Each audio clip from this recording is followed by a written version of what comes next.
자, 오늘 우리가 파헤쳐 볼 이야기는요. 마크 트웨인의 명작 속 가장 흥미진진한 챕터 중 하나입니다. 제7화, 무인도의 도망자들, 그리고 떠내려온 흉가입니다.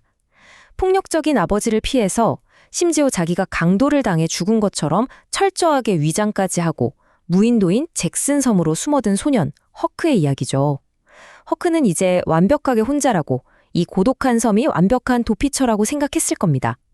그런데 말이죠. 이 고립된 공간은 곧장 숨막히는 미스테리 현장으로 돌변하게 됩니다. 섬에 도착하고 며칠 동안은 허크도 자기가 완전히 혼자인 줄 알았어요. 그런데 어느 날 밤 어두운 숲속을 살피다가 심장이 진짜 철렁 내려앉는 걸 보게 됩니다. 바로 붉게 타오르고 있는 캠프파이어의 불씨였어요. 여러분, 한번 상상해 보세요. 아버지는 물론이고 자기가 죽었다고 믿는 온 마을 사람들을 피해서 도망쳐 왔는데 아무도 없어야 할 이 캄캄한 무인도에 누군가 불을 피웠다? 이거 진짜 소름 돋는 공포거든요. 대체 이 어두운 숲속에서 모닥불을 피운 미스테리한 인물은 누구였을까요? 여기서 바로 잭슨 섬의 두 도망자 파트로 넘어갑니다. 허크는 총을 꽉 쥐고 대체 이 섬에 같이 있는 사람이 누군지 확인하려고 풀숲을 헤치면서 조심조심 다가갑니다. 그리고 동이틀 무렵 허크가 마주한 사람은 놀랍게도 평소 잘 알고 지내던 왓슨 양의 노예 짐이었습니다. 이때 진짜 팽팽했던 긴장감이 어떻게 깨지는지 아세요? 허크가 죽었다고 철석같이 믿고 있던 짐은 눈앞에 허크가 나타나니까 냅다 유령이라고 생각한 겁니다. 그래서 바닥에 엎드린 채로 덜덜 떨면서 자기는 유령한테 해를 끼친 적이 없으니까 제발 해치지 말고 강물로 돌아가 달라고 애원을 하죠. 순수한 패닉 상태에서 목숨을 구걸하는 이 장면, 엄청 절박한데 동시에 두 사람의 앞으로의 케미를 엿볼 수 있는 진짜 극적인 순간입니다. 자, 다음은 굳게 맺은 비밀 맹세입니다. 유령 소동으로 한바탕 난리를 치고 오해를 푼 다음 이 둘 사이의 분위기는 두려움에서 아주 끈끈한 연대감으로 순식간에 바뀝니다. 왜냐하면 허크도 짐이 자신처럼 도망자 신세라는 걸 눈치챘거든요. 짐이 도망친 이유는 진짜 너무나도 절박했습니다. 바로 $800라는 엄청난 금액 때문이었어요. 짐의 주인인 왓슨 양이 $800를 받고 짐을 저 멀리 남부 뉴올리언스에 있는 혹독한 농장으로 팔아버리려 한다는 얘기를 짐이 몰래 엿듣고 만 거죠. 그 당시 짐에게 남부로 팔려간다는 건 말 그대로 죽음이나 다름없는 끔찍한 운명이잖아요. 그래서 정말 목숨을 걸고 모든 걸 다 버리고 도망치는 길을 선택했던 겁니다. 이 대목에서 우리가 진짜 주목해야 할 건 허크의 결단입니다. 짐의 사연을 다 듣고 나서 허크는 절대 비밀을 안 퍼뜨리겠다고 맹세해요. 내가 안 하겠다고 했으니까 꼭 지킬게 라고 약속하죠. 여러분, 이게 왜 대단하냐면요. 그 당시 사회 분위기상 도망친 노예를 돕거나 숨겨주는 건 도덕적으로 완벽한 금기를 깨는 엄청난 범죄였어요. 허크 본인도 자기가 비열한 배신자로 손가락질 받을 걸 뻔히 알면서도 그 거대한 사회적 룰을 깨고 자기가 만난 가장 약한 친구를 보호하기로 마음먹은 거죠. 진짜 엄청난 선택을 한 겁니다. 그런데 말이죠. 곧이어 거대한 여름 폭풍우가 몰아치기 시작합니다. 인간 세상에서 도망쳐 나온 이 두 사람에게 이제는 대자연 그 자체가 위협을 가하면서 상황이 완전히 새로운 국면으로 접어들게 돼요.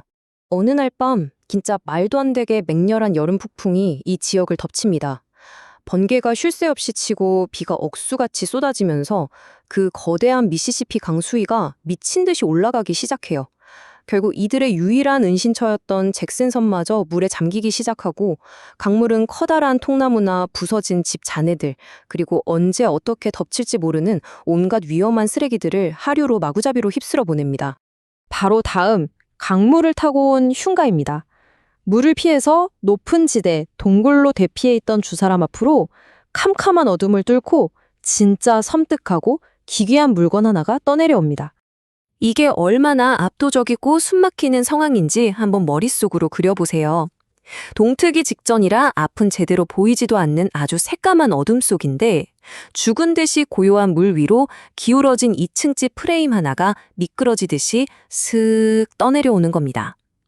삐걱거리는 소리를 내면서 언제 물속으로 가라앉을지도 모르는 이 불안정한 집 위로 올라타서 그 안을 몰래 살펴봐야 하는 상황. 진짜 상상만 해도 숨막히는 긴장감이 느껴지지 않으시나요? 창문을 넘어서 그 버려진 방 안으로 들어간 허크와 짐은 누군가 굉장히 다급하게 그리고 아주 굴길한 이유로 여길 빠져나간 흔적들을 발견합니다. 바닥에 굴러다니는 기름때 묻은 낡은 카드들, 정체를 숨기기 위한 검은 천 마스크, 텅 빈 위스키병들에다가 벽에 수추로 막 그려놓은 엉성하고 기괴한 낙서들까지. 이 흩어진 증거들을 보면 견적이 딱 나오잖아요. 이 떠다니는 집이 최근까지 뭔가 엄청 어둡고 위험한 짓을 꾸미던 자들의 소굴이었다는 걸 명백하게 말해주고 있었죠. 이제 문제에 절대 보지 마라 파트입니다. 불길한 흔적들을 뒤지면서 점점 고조되던 이 섬뜩한 분위기는 2층 구석방에서 완전히 정점을 찍게 됩니다. 바닥에 뭔가 심상치 않은 게 널브러져 있었거든요. 그곳에서 두 사람은 진짜 끔찍한 현장과 마주하게 됩니다. 구석에 죽은 남자가 있었어요. 그것도 실오라기 하나 안 걸친 알몸 상태로 등에 총을 맞은 채 말이죠. 죽은 지 벌써 이틀이나 사흘은 지나서 부패까지 진행되고 있는 시신이었습니다. 이 흉가를 서둘러 빠져나갔던 그 위험한 무리들이 누군가를 잔혹하게 살해하고 강물 위에 그대로 버려둔 채 도망쳤다는 끔찍한 진실이 확 드러나는 충격적인 순간이었죠. 그런데 이 참혹한 시신을 확인하자마자 짐의 반응이 진짜 놀랍습니다. 바닥에 널브러진 낡은 천조가리들을 막 주워 모아서 시신의 얼굴부터 다급하게 확 덮어버려요. 그러고는 허크한테 아주 단호하게 소리칩니다. 죽은 사람이야. 절대 얼굴 보지 마. 그 시신의 얼굴이 너무 끔찍하다는 이유로 어린 허크의 시선에 완전히 차단해버린 거예요. 어떻게 보면 어린아이를 참혹한 광경으로부터 보호하려는 짐의 본능적이고 깊은 애정 같아 보이지만 동시에 그 이면에 뭔가 숨막히는 비밀이 감춰져 있다는 걸 강하게 암시하는 장면이기도 합니다.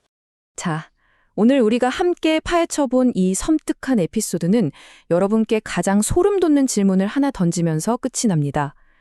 등에 총을 맞은 채 버려진 이 미스터리한 시체의 진짜 정체는 과연 누구일까요?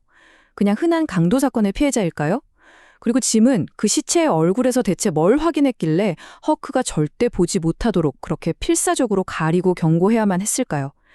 짐이 혼자서만 짊어지기로 결심한 그 끔찍한 진실의 무게, 여러분도 한번 상상해 보시면서 오늘 이 미스터리의 해답을 꼭 추리해 보시기 바랍니다.